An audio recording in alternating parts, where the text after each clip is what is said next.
بسم اللہ الرحمن الرحیم۔ السلام علیکم ویورز، کیسے ہیں آپ سب؟ امید کرتا ہوں کہ آپ سب ٹھیک ہوں گے۔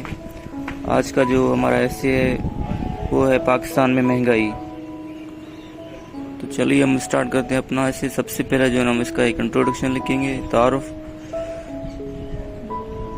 اس میں کوئی شک نہیں کہ مہنگائی کسی بھی ملک کی ترقی اور خوشحالی میں اہم رکاوٹ ہے۔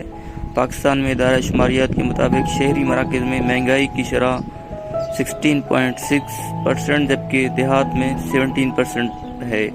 مہنگائی کے سبب حکومت کو مستقبل قریب یا بعید میں چیلنجوں کا سامنا ہے، جن میں قرضوں کی ادائیگی، IMF کی شرط، بین الاقوامی مہنگائی کے رجحان، روس یوکرین جنگ کے اثرات اور غزہ کی صورتحال زیر غور ہیں۔ مہنگائی کی بڑی تیزی سے غربت میں اضافہ ہو رہا ہے، جس سے پاکستان کی معیشت پر گہرے اثرات مرتب ہو رہے ہیں، جس میں بے روزگاری، غربت، بھوک، احساس کمتری اور برین ڈرین جیسے مسائل میں تیزی سے اضافہ ہو رہا ہے۔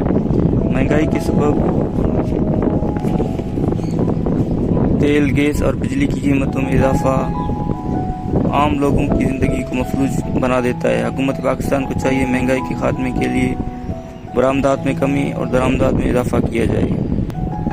لیکن یہ ہو گیا انٹروڈکشن۔ اب اس کے جو ہم اس کے کاز پڑھیں گے کہ پاکستان میں مہنگائی کی جو وجوہات ہیں، کن وجوہات کی وجہ سے جو ہے پاکستان میں مہنگائی ہو رہا ہے۔ تو سب سے پہلے ہے، جیسا کہ ہم نے بتایا، اضافی رقم کی سپلائی، یہ پہلا آؤٹ لائن ہے۔ اس سے مراد یہ ہے کہ جب مرکزی بینک زیادہ رقم پرنٹ کرتا ہے اور معیشت کی ضرورت سے زیادہ قرض دیتا ہے تو یہ رقم کی زیادہ سپلائی کا باعث بنتا ہے اور اس سے اضافی رقم کی سپلائی میں اضافہ ہوتا ہے۔ جو دوسرے نمبر پر ہے وہ شرائط تبادلہ کے اتار چڑھاؤ۔ برآمدات کی صورت میں ملک کی ضروریات کو پورا کرنے کے لیے بیرون ملک سے اشیاء خریدنی پڑتی ہیں اور رقم ڈالر کی صورت میں ادا کرنی پڑتی ہے۔ پاکستان میں ڈالر کی پہلے سے کمی ہے، جس سے شرح تبادلہ کے اتار چڑھاؤ اور اسباب پیدا ہو رہے ہیں۔ اس کے بعد ہے برآمدات میں اضافہ۔ پاکستان میں سرمایہ کاری کی کمی کی وجہ سے کارخانوں اور بیرونی تجارت کی کمی سے اور بیرون ملک سے خریدی ہوئی اشیاء اونچے داموں میں ملتے ہیں اور اس سے مہنگائی میں اضافہ ہوتا ہے۔ اس کے بعد ہے روپے کی قدر میں کمی۔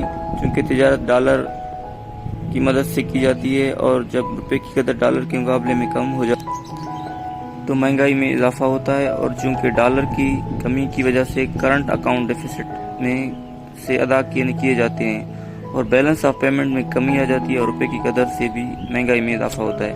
اس کے بعد ہے بڑھتی ہوئی آبادی کے خلاف جو ہے نا، اس کے بارے میں ہم نے ایک ایسے بھی لکھا ہوا ہے، پورا ڈیٹیلڈ ایسے، آپ وہاں دیکھ سکتے ہیں اس کو ہمارے چینل میں۔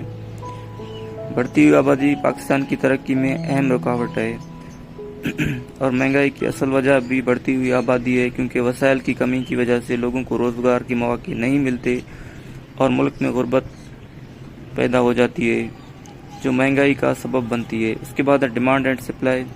اشیاء کی زیادہ ضرورت ہوتی ہے اور سپلائی کم ہوتی ہے، جس سے ذخیرہ اندوزی اور قیمتوں میں اضافہ کیا جاتا ہے اور اس سے اشیاء خوردنی میں قلت کا سامنا کرنا پڑتا ہے اور ملک کی خوراک کی کمی کا سامنا پڑتا ہے اور لوگ فاقوں پر مجبور ہو جاتے ہیں۔ یہ اس کے کازز ہو گئے۔ اس کے بعد جو ہے ہماری نیو ویڈیو آئے گی، اس میں جو ہے ہم اس کے سلوشنز، ریمیڈیز بتائیں گے۔ مہنگائی میں جو ہے پاکستان میں جو ہے کن بنیادوں پہ جو ہے اس کو مہنگائی کو کم کیا جا سکتا ہے، کیا ایسے اسٹیپس اپنائے جائیں جس سے جو ہے اسے کم کیا جا سکتا ہے۔ Thank you.